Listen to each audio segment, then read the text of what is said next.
Hello বন্ধুরা, আজ উর্জা রান্নার সরঞ্জাম নিয়ে বসে পড়েছে গোপালকে রান্না করে খাওয়াবে জন্য। তো বন্ধুরা, দেখে নেওয়া যাক উর্জা কি রান্না করে খাওয়াবে গোপালকে। ও কিন্তু খুব মনোযোগ সহকারে রান্না করছে। চলুন তাহলে দেখিনি। কেন রান্না করছো?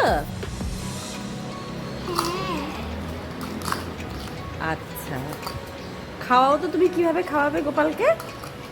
দাদা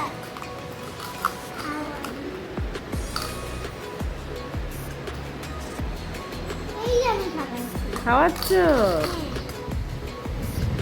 এখন লাগিয়ে দেবো ঢাকনাটা। ঢাকনাটা লাগিয়ে দিবে?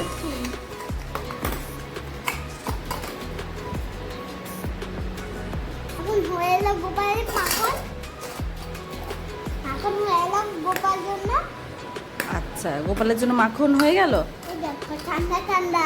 ঠান্ডা ঠান্ডা মাখন হ্যাঁ, নিজে নিয়ে আসছি। তুমি নিয়ে আসছো? আচ্ছা, হাতে কি দুধে লুকায় গোপাল? লাড্ডু। এই যে কে লাড্ডু ধরে আছে গোপাল। কে দিচ্ছে? মাম্মি দিয়েছে, গোপালের মাম্মি।